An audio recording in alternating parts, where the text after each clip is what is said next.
When we talk about spiritual health, we are really talking about your capacity for healthy meaning making. Meaning making is a every second of your life process. You wake up in the morning or you step out the door and you see the world outside your door. You begin to interpret or build a story. What it comes down to is what is the sort of guiding kind of narrative that you use when you are thinking about life and its goodness.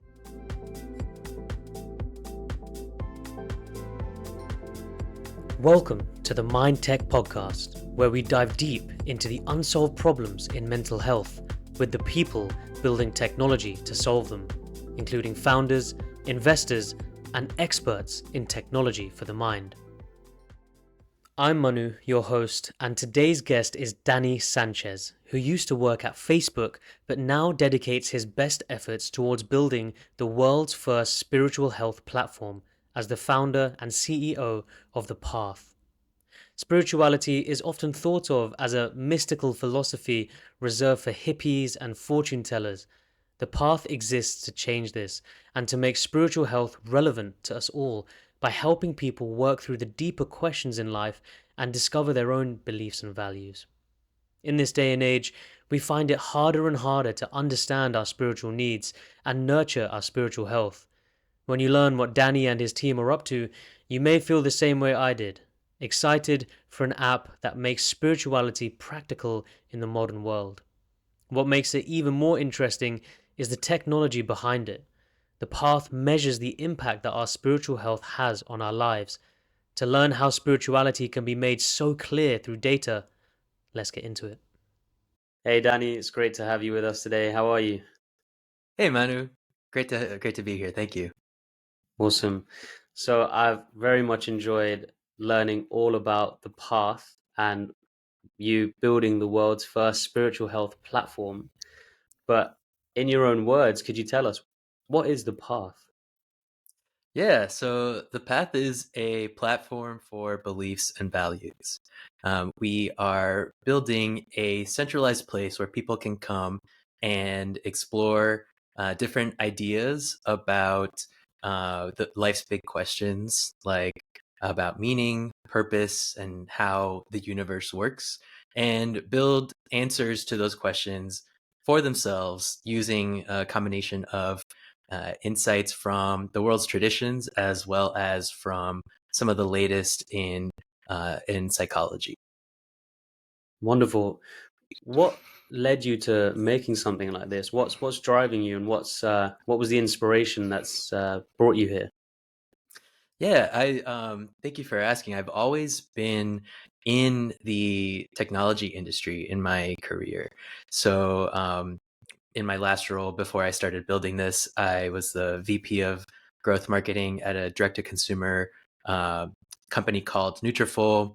Before that, I worked at Meta.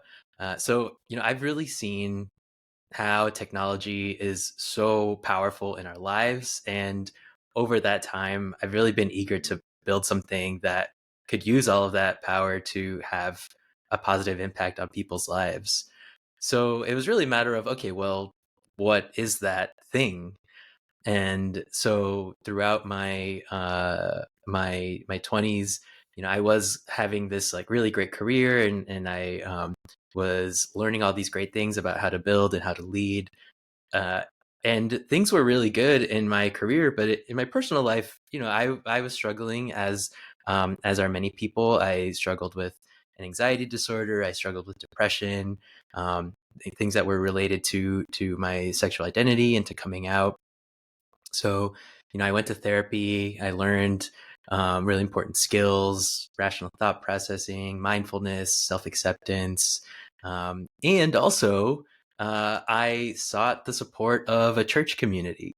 And that was a community who sort of taught me how to reconnect with some old beliefs and think about beliefs in new ways, and the same thing with values, right? Reconnecting with some values that were really important to me as a kid, but then also building a sort of a new way that was more consistent with who I was and uh, what I thought was right and good for the world. So all of that is happening, right? I'm like having these, life-changing experiences. I'm in my career, and I'm just thinking, what am I going to do? So I did the completely normal thing that anyone does, and I went to pursue a Master of Divinity degree at the University of Chicago.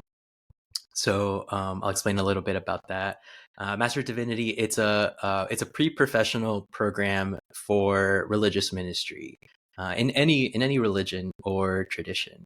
So we study things like philosophy, psychology, history of religions, but we also study like the arts of religious leadership and practice. So that's things like community leadership, ritual performance, spiritual counseling.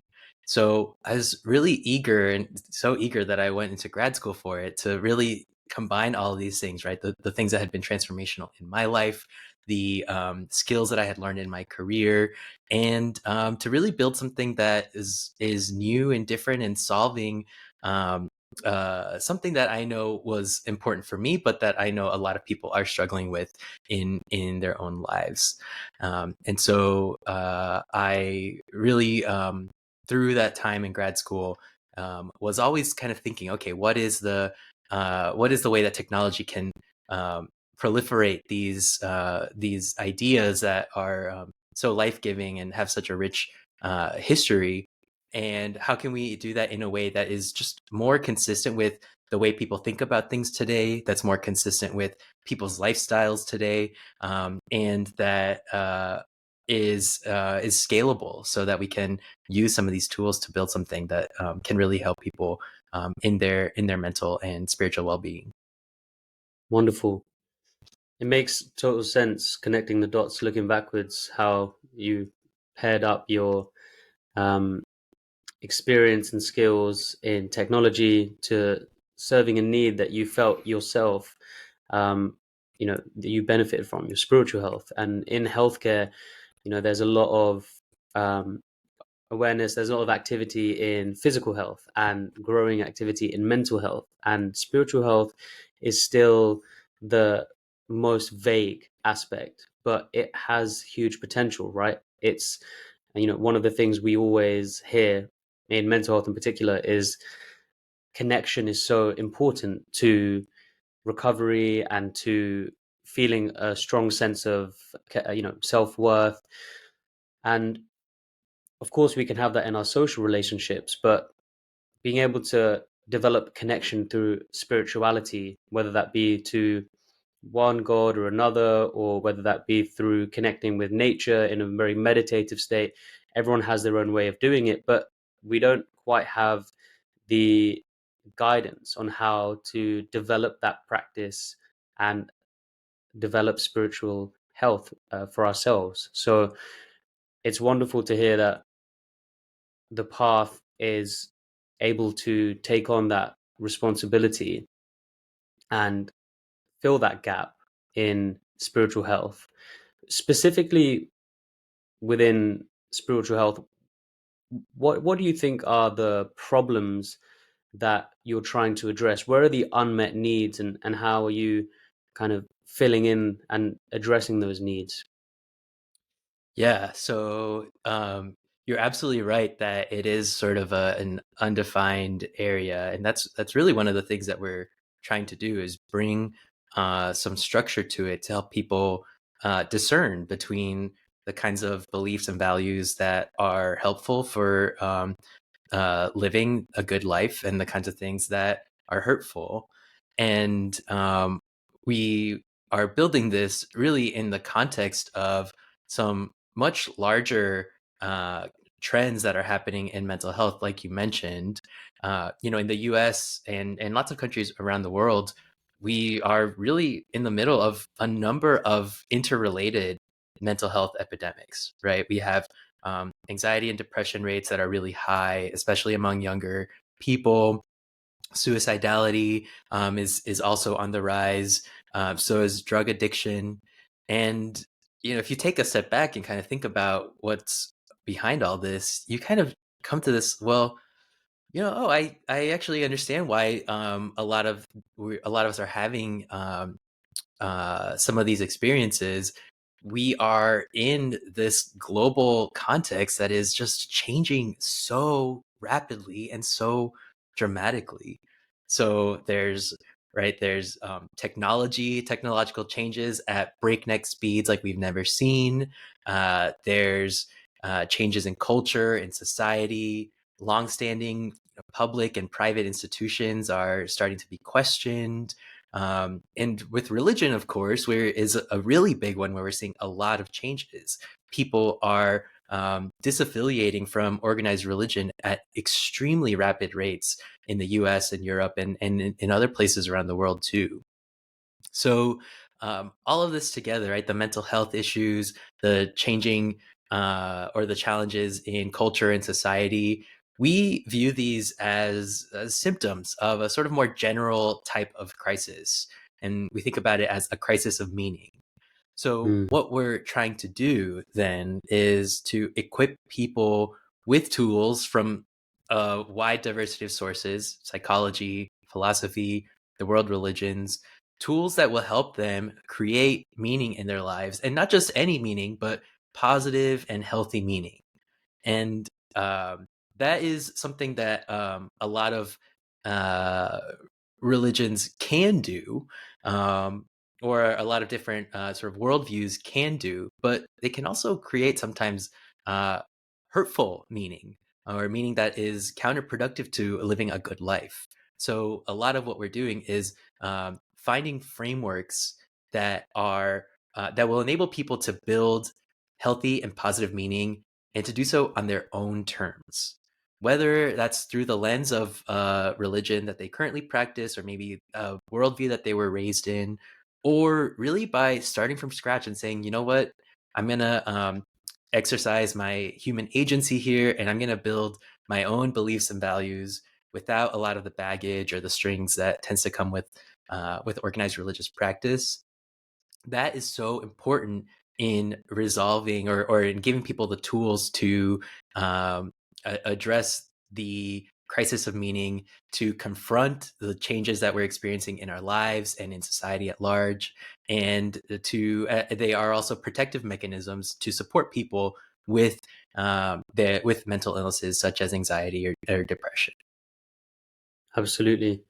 When we learn how to cope, we have to first process the emotions, then figure out how to overcome the problem, and then we have to find meaning in it to make us feel like, actually, I'm glad that happened because XYZ. And that meaning making process is so crucial to help us feel like, you know, it all happened for a reason. It's positive and we're in control. We can make it a good thing. So that's in response to, experiencing difficulty or suffering, the importance of meaning making. But as you said, there's also a huge role to play in protecting people from suffering by being able to develop those strong sets of beliefs and values that give them a sense of meaning on a day-to-day basis, so when a storm does come, they have some protection around them to feel some sense of resilience, and they're able to make some meaning out of what comes to them. So in many ways, this serves the needs of our mind and spirituality.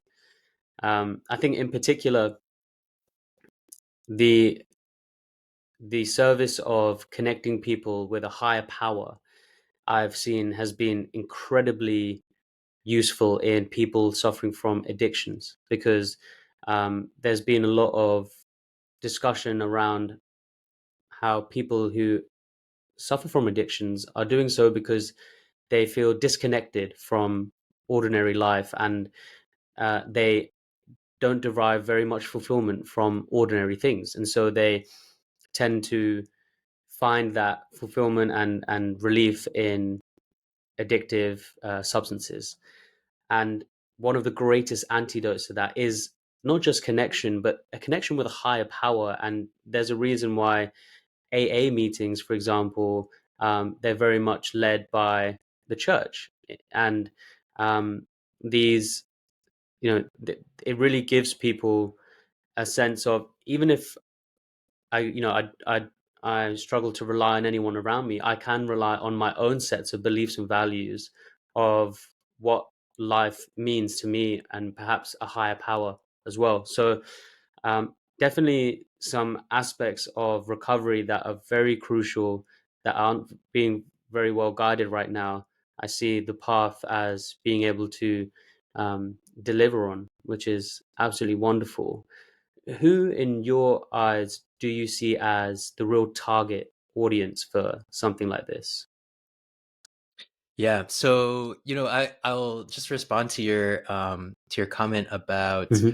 a higher power, because these one of the challenges that we're working through is that meaning making is a ongoing and every second of your life process, right? So um, you um, wake up in the morning, or you step out the door and you see the world outside your door, and you immediately kind of begin to interpret or build a story, and that story can be something like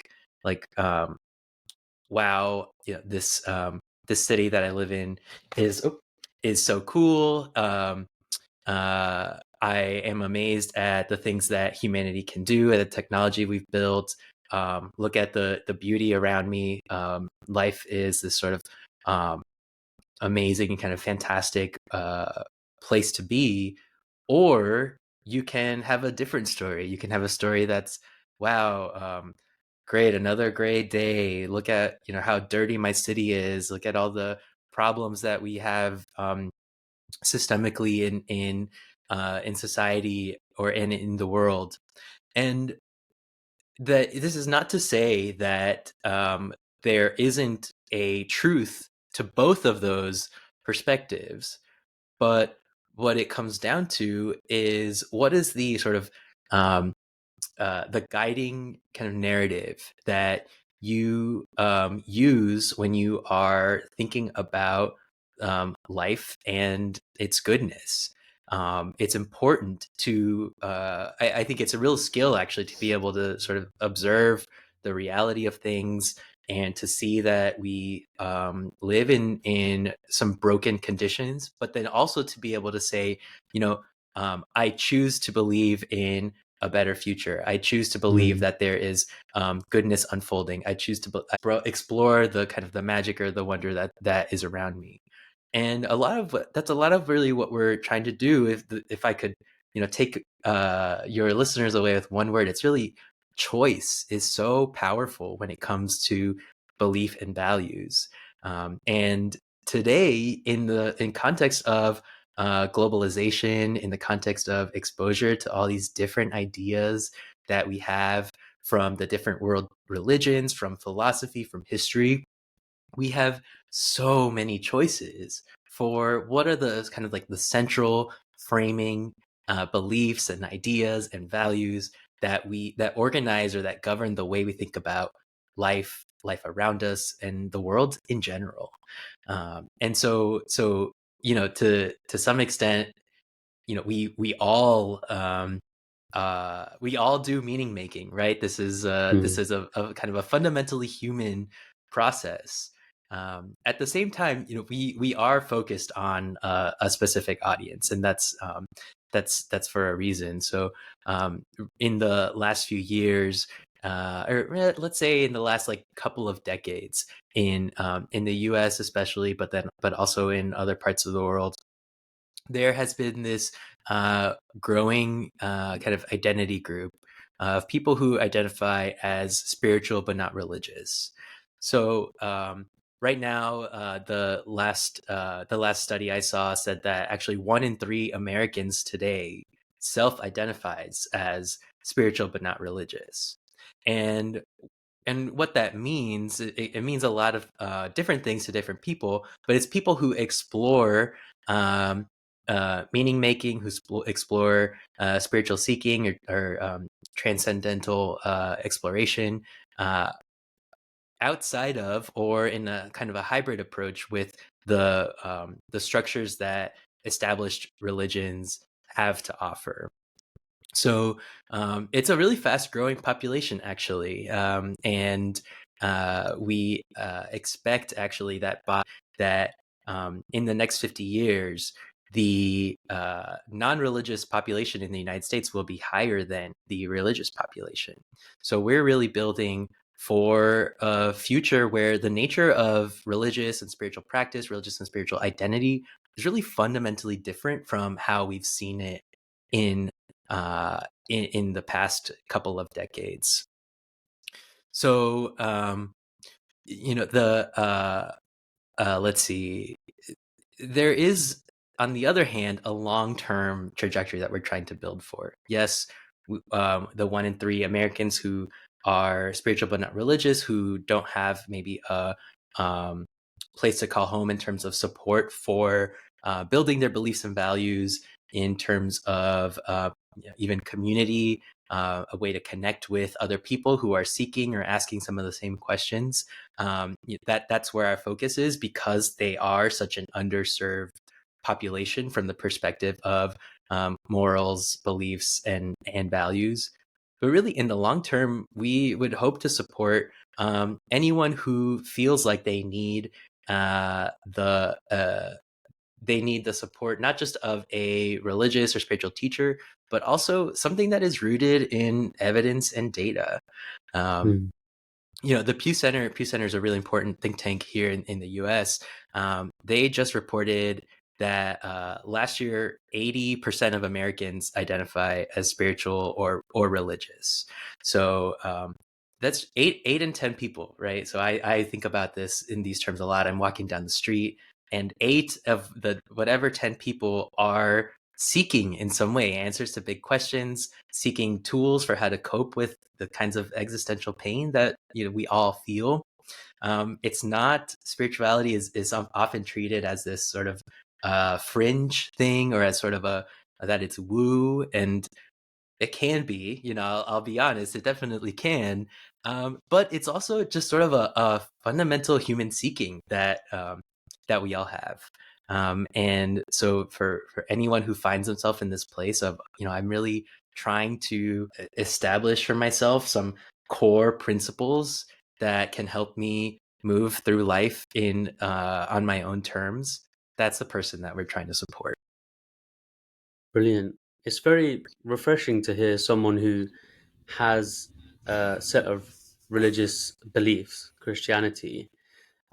It's very refreshing to hear you not think that's like the only way, if you know what I mean, because it can be quite easy to do that when you have your own set of beliefs and values. But for you to appreciate that everyone has their own personal set of beliefs and values, whether that be from a certain religion or whether that be from an set of values that are separate to religion, and being able to include everyone in that, not just people who fit your beliefs and values.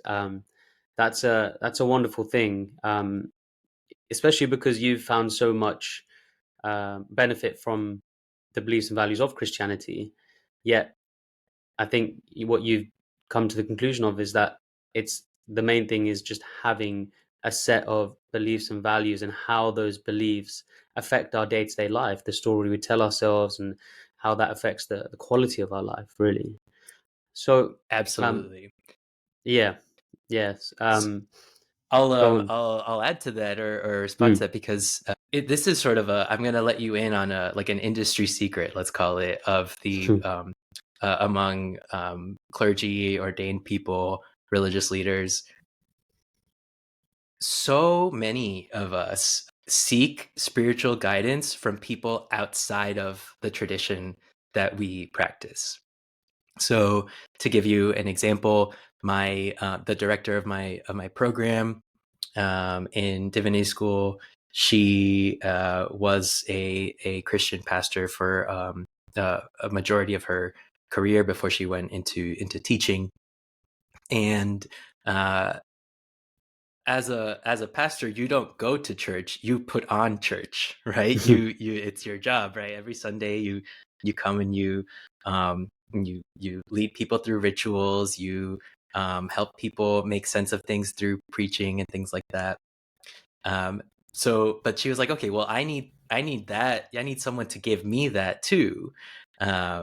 Because I am also human. We're not, we don't have sort of like a magical knowledge of the answers to life's big questions any more than you do. And so she would go and see spiritual direction from an Eastern Orthodox teacher, which is a more like a different, quite different subset of Christianity.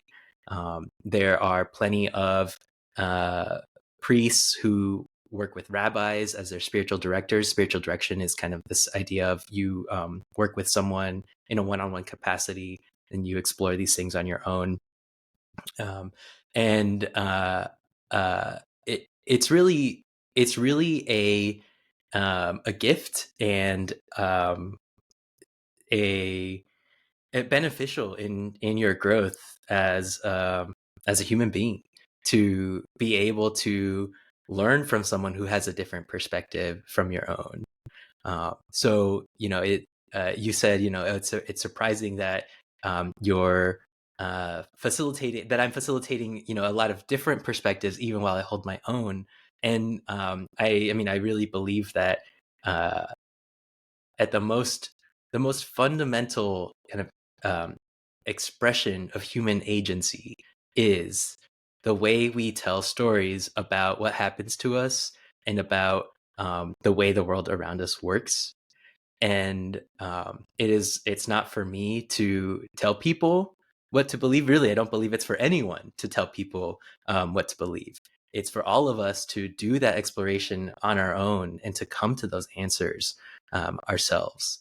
And it just so happens that I was raised in Christianity, and those were really influential and formative ideas that became embedded in my life in ways that I think I'm aware of, but also probably in lots of ways that are so deep that I have not quite come to that awareness yet.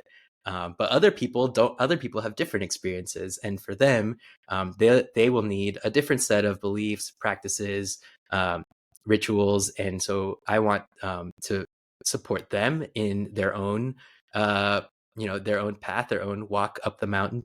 And I am eager to see you all at the top of the mountain whenever that happens.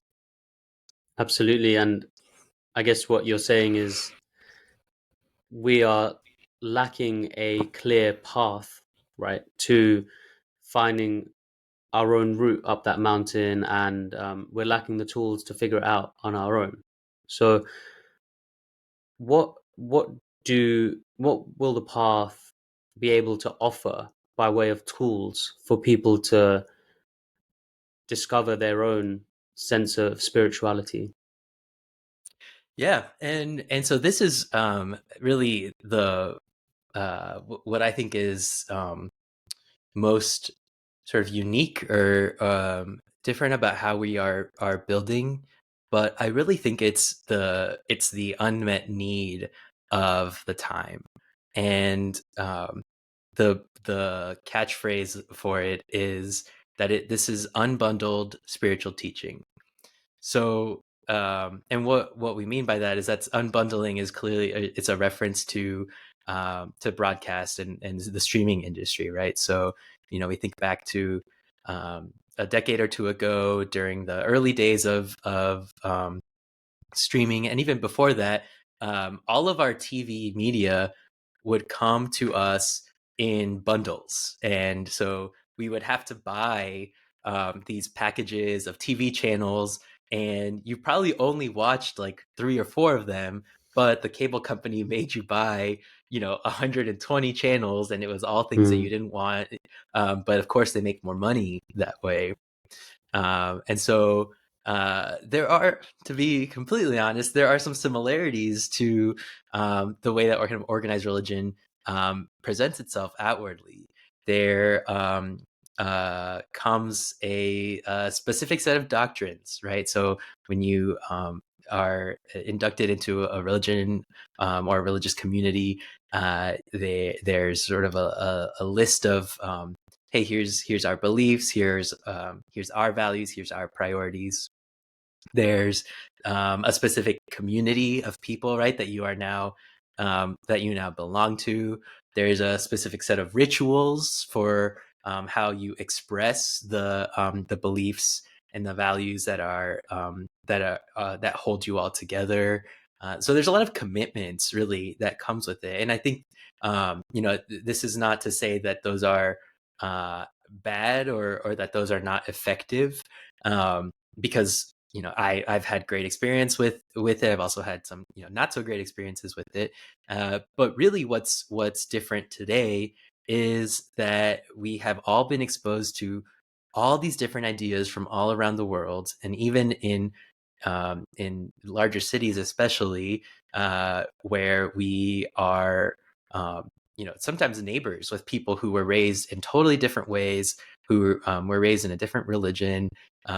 Well, now we know. Now we know that exists. Now we know that that's out there, and I think I want to learn about that. I want to learn, why should I limit myself, right? Why should I limit myself to, for example, only learning the teachings of Jesus Christ when, actually Gautama Buddha had some fantastic teachings that resonate with me in ways that the teachings of Jesus Christ don't. And, if spirituality or if the sort of religious teachers are not your bag, then, there's existential philosophers, there's, Friedrich Nietzsche, there's the Enlightenment, there's all these really amazing sources of meaning or beliefs or ideas, and they all can help us make sense of life, as you were saying before, that we need to be able to make sense of the things that happen to us.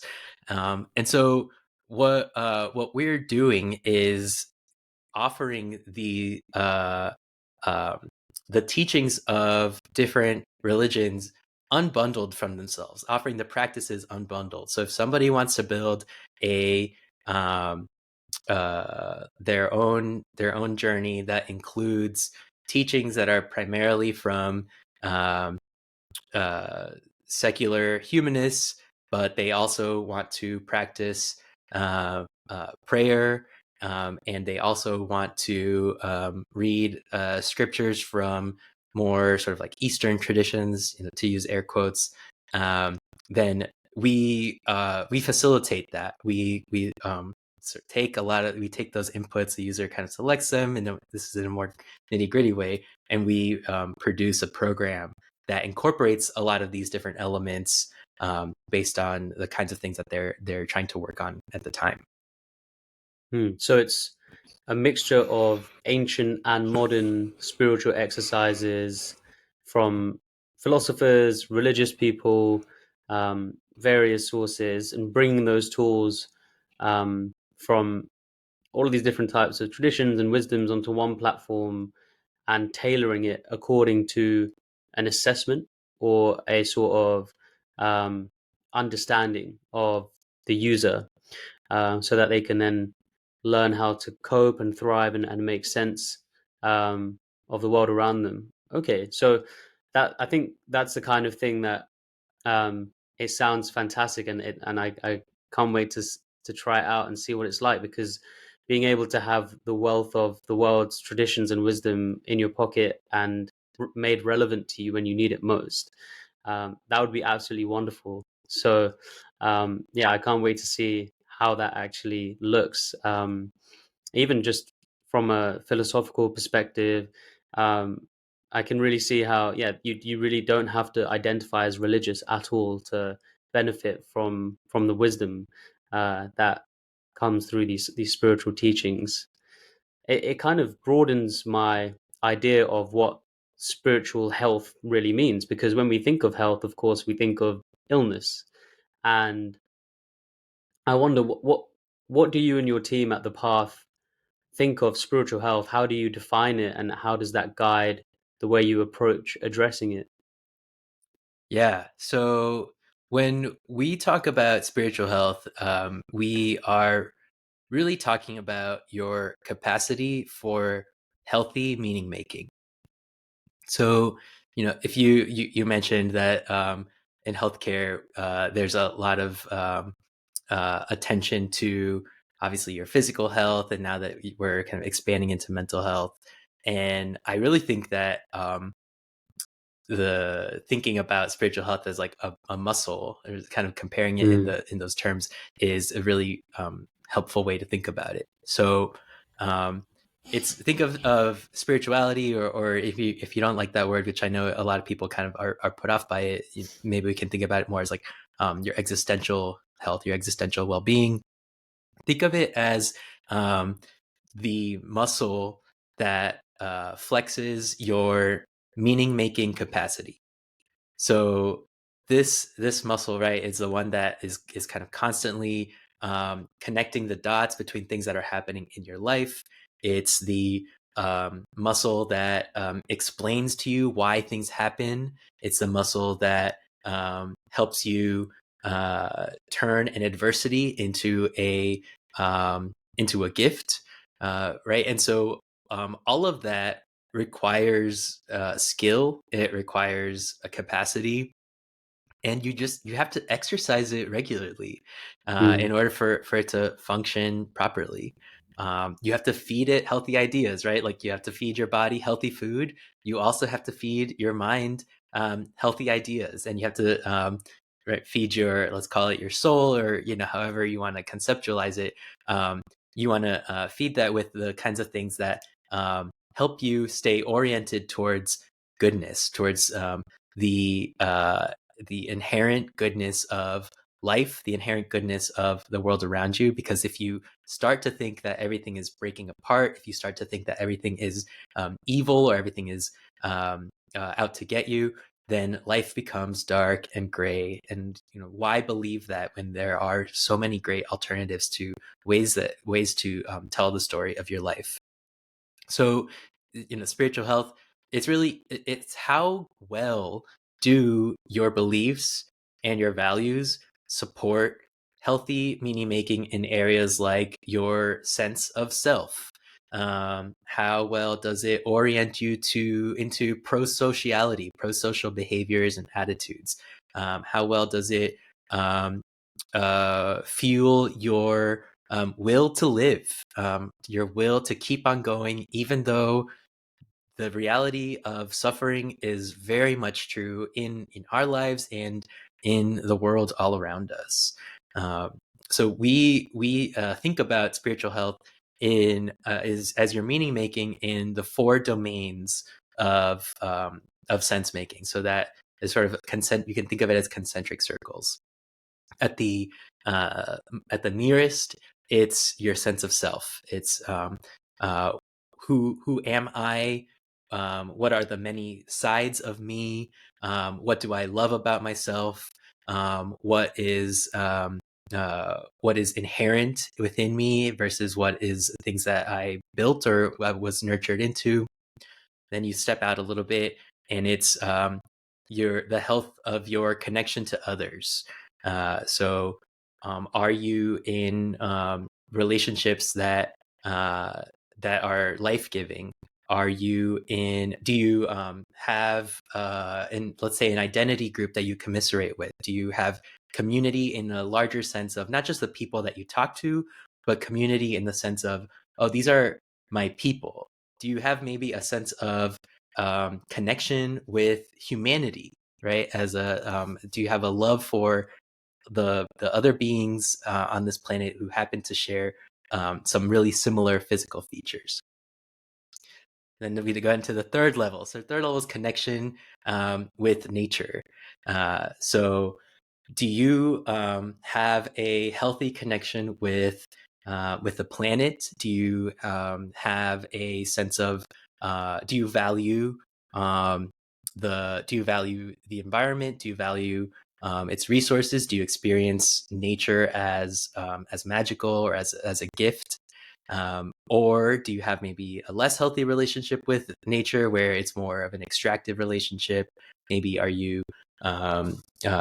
do you find yourself not loving the environment, the lived environment that is around you, um, uh, and expand that to really the planet, right? Do you have a Mm. healthy story about the future of our planet, which can be really hard, right, to have in light of climate change, in light of war.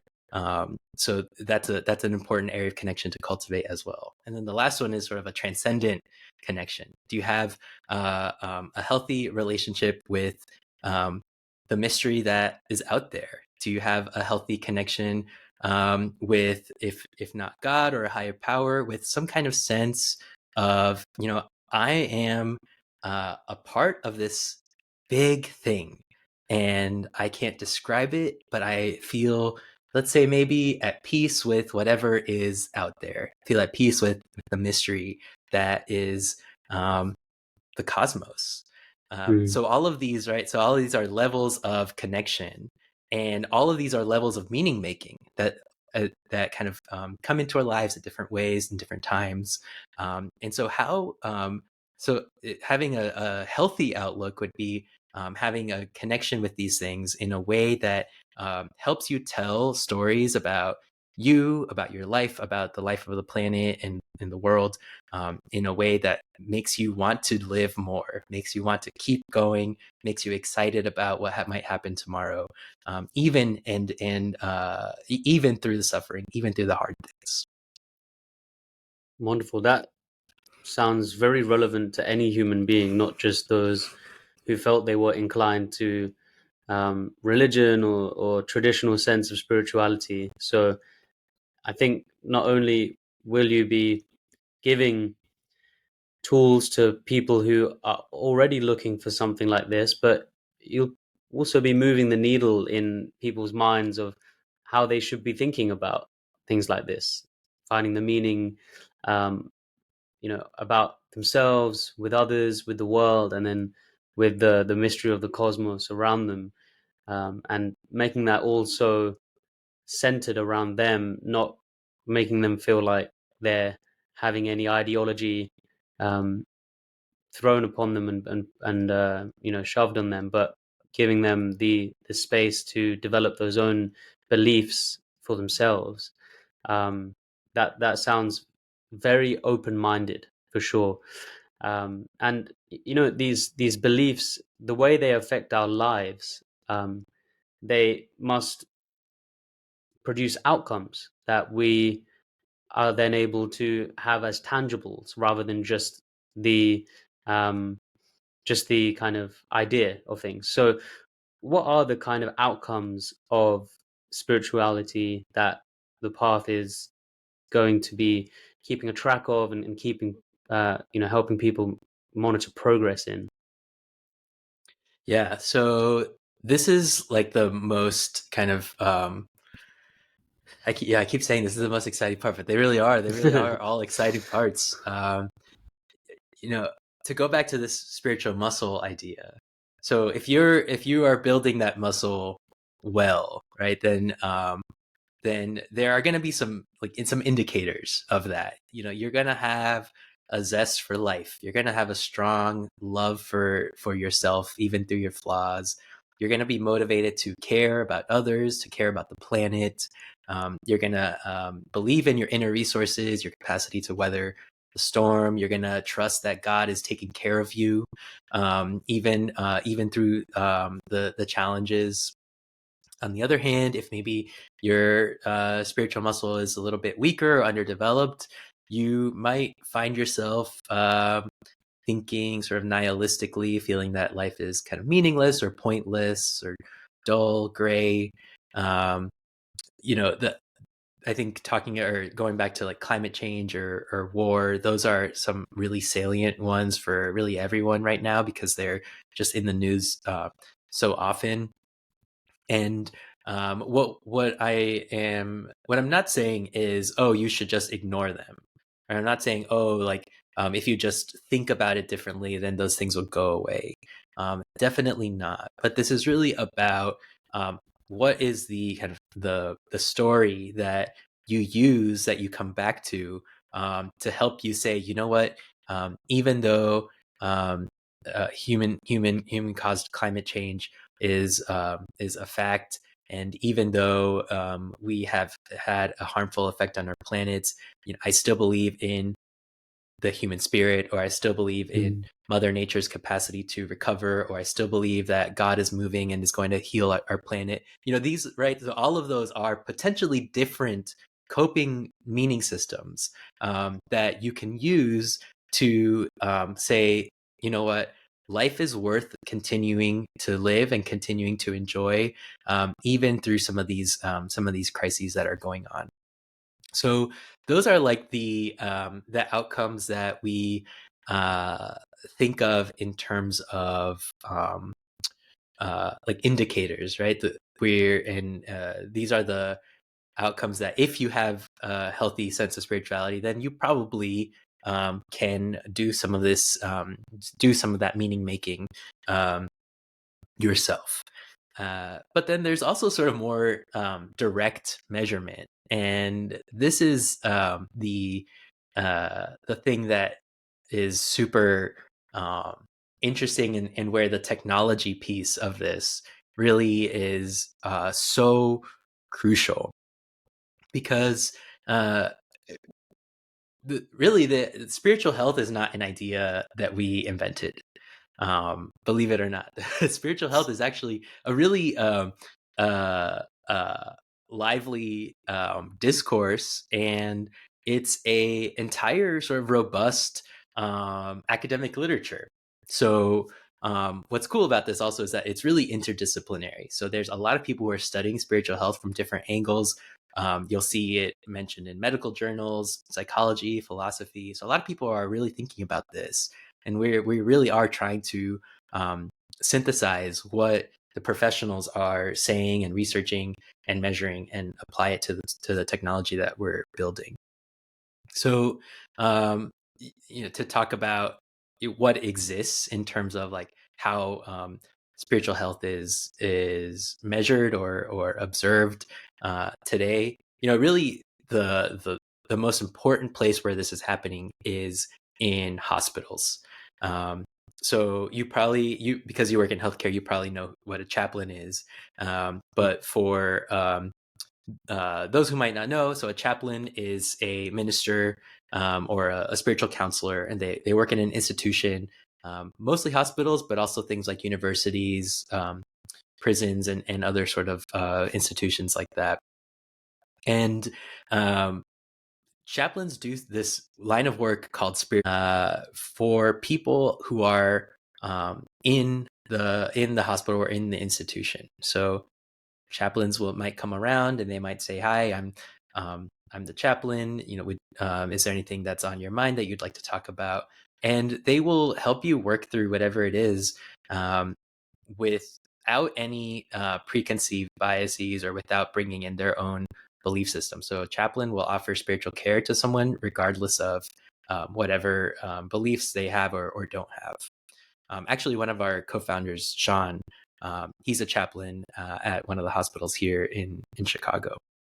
So I bring this up. This is a little bit of a tangent, but I bring this up because chaplaincy is really modeled after the Western healthcare model.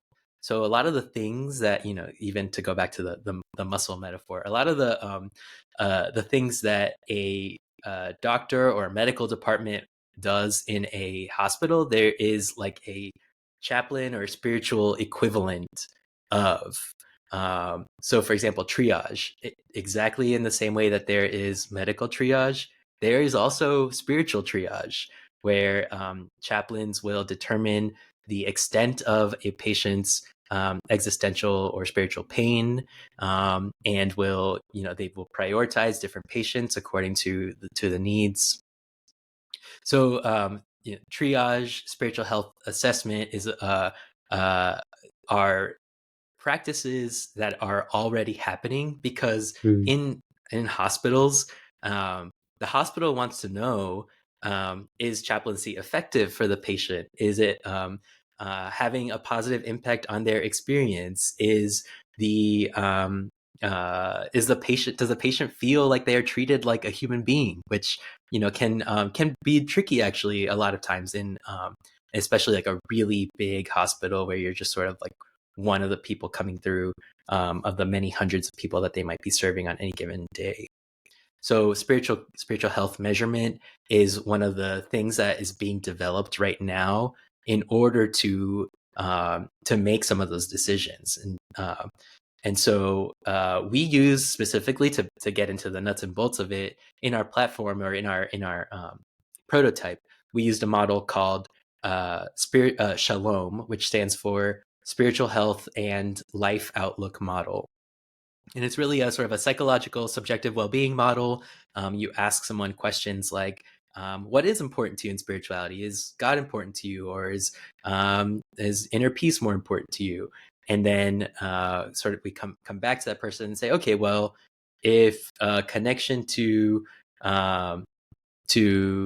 higher power is sort of the most important thing for you, how are you doing in that aspect of your life? Do you feel close to God? Do you feel like God is watching over you and protecting you?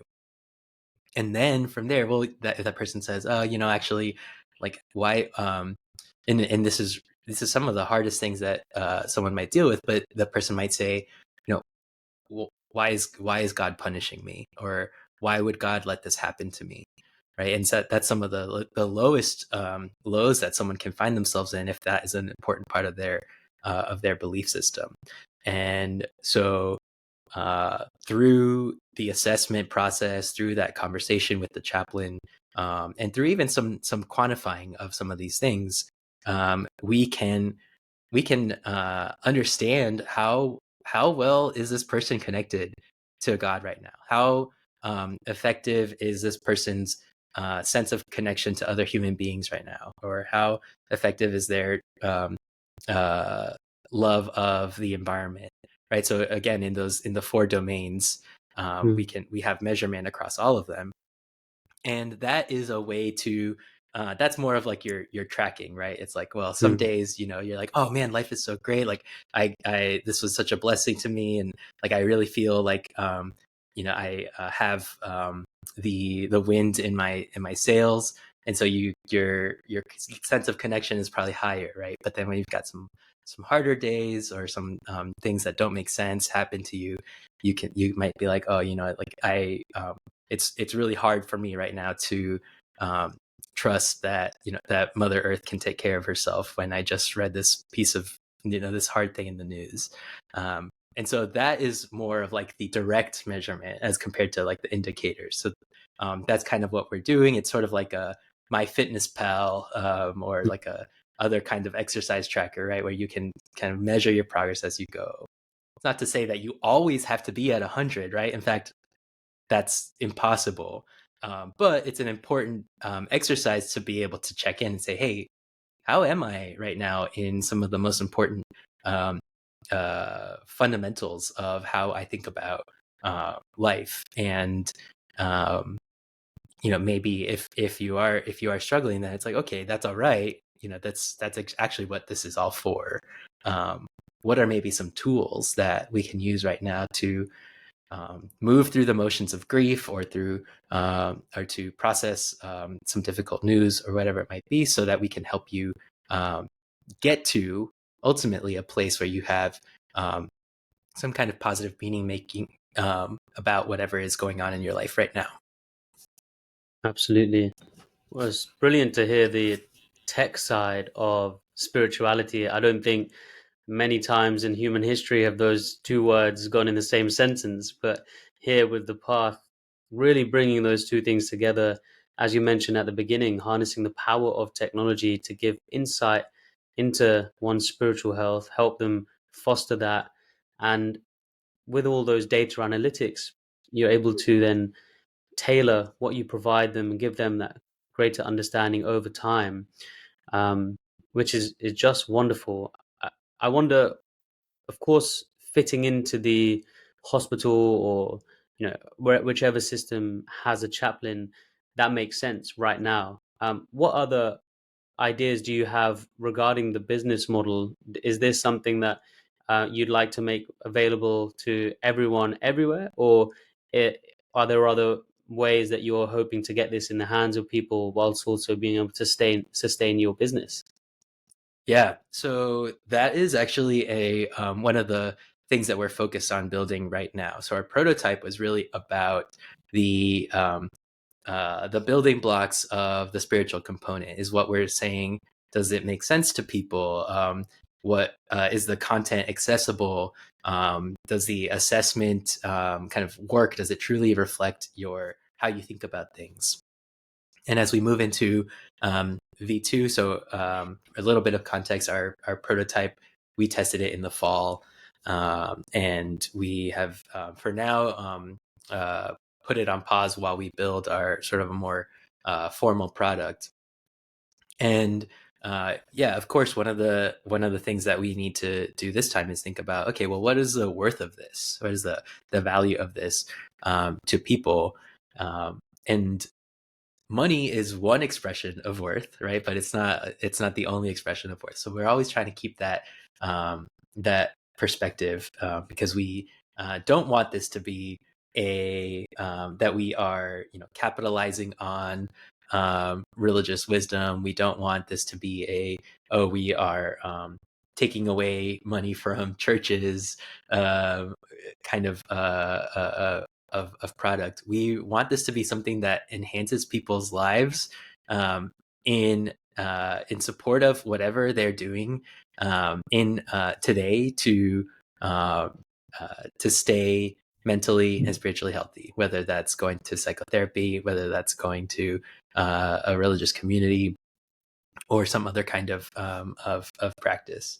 So, at its most basic, right, we are exploring, at least as our first attempt, more of a freemium model. So we have some content on the platform that will be kind of open and accessible to anyone who wants to use it. And it really is about those building blocks of how about the nature of belief, about how belief affects the way you live your life, and about what are some of the things that you want to be thinking about when it comes to building your beliefs and values.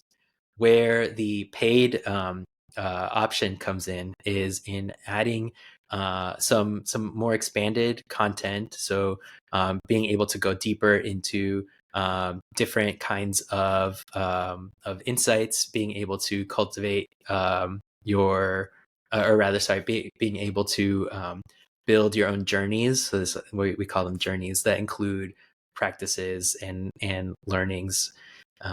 And the sort of kind of the most important thing that we are trying to build into the paid option is spiritual companionship. So, I mentioned chaplains who do the work of spiritual care in an institution. We really almost we think about this as like, what if everyone in the world had a chaplain in their pockets, right? Someone who they could talk to when they are going through some existential or spiritual pain in their lives, which we all do.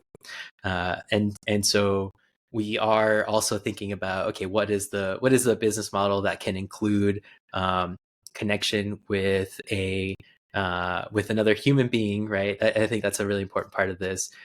Someone else who is both a seeker and also maybe can also guide you a bit.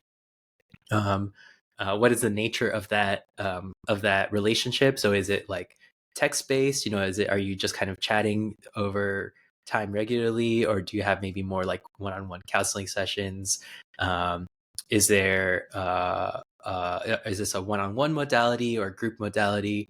We really do think that getting people into some conversations with an experienced chaplain or spiritual care provider is important for really moving into sort of deeper and richer ways of looking at life and living your life. And this is not it's not a stretch, right? Because a lot of people actually already do have this. You call your parents, you go on social media and you look at the influencers who provide motivating content. You listen to your rabbi give a sermon. This is already something that is a behavior that people have. We just wanted to make it more accessible, more directed, more personalized, and from someone who thinks about or who is not trying to force any kind of worldview onto you, but is really going to be working with you in whatever your worldview is. Brilliant. It's like, it makes me think of, we have a personal trainer in the gym for your physical health. You can have a therapist who would be like a personal trainer for your mind. And the way you're describing a chaplain is almost like a personal trainer for your spiritual health. And to be able to put that on a platform to give people access to that kind of personal training for their own spiritual health, that would definitely be a wonderful thing that doesn't exist at the moment. So I love that vision. And I think for whoever is listening as well, Danny, is there any way that people can engage, get involved, stay up to date with all the progress that the path is making? Yeah, we would love to stay in touch with people who are interested in this. The first thing I would say is to sign up for our email updates on our website. That's walkthepath.app. And we will let you all know about things like the next evolution of the product, as well as any other updates, like obviously this me being on this podcast, for example. Also follow us on Instagram at Path Spiritual Health. We are going to be posting a lot of content around some of these ideas. We really are excited about just having conversations with people on platforms like Instagram, also TikTok, and really getting out there and letting people know that this is a possibility, that beliefs and values are not a weird thing, but in fact something that we all have, and that you have ultimate agency and choice when it comes to the stories that shape your lives. So social media will be more the place where we will be sharing about some of this stuff, and also bringing in obviously a lot of the insights from psychology and from the world religions that has been so crucial to the platform so far. And then if anyone also wants to find me on LinkedIn, if you are interested in supporting us in building this, if you are, whether that be someone who works in spiritual care, someone who works in technology, someone who works in private equity or any other kind of investments, I would love to stay in touch with you. I'd love to connect with you and talk a little bit more about how we might be able to partner in the future. Excellent. I will link all of those things in the description to this episode. But Danny, it has been absolutely wonderful to discuss your journey, all the wonderful work you and your team are doing at The Path. Everyone listening, remember, spirituality is the muscle that helps you make meaning in this world. So it's very relevant to all of us. And I've loved gaining clarity on that today. So, Danny, empowering people to define their own spiritual health and to grow along that path on their own terms, that's what the path is doing, and it's something that I personally can't wait to try out myself. So it's been a pleasure. Thank you very much for having this wonderful discussion today. Thanks for having me. This was awesome. If you have an interesting take on anything we discussed, feel free to share your 2 cents in the comments. And if you're feeling kind, then leave a review, which would be hugely appreciated. If you're interested in learning a little more about your mind and how you can get the most from your most powerful resource, you can check out the Mind Explored, an email newsletter I send each week with an insight into your mind and a tool to make it healthier. All you need is in the description. Thank you for your interest in the mind and how technology can meet its needs. Until next time, goodbye.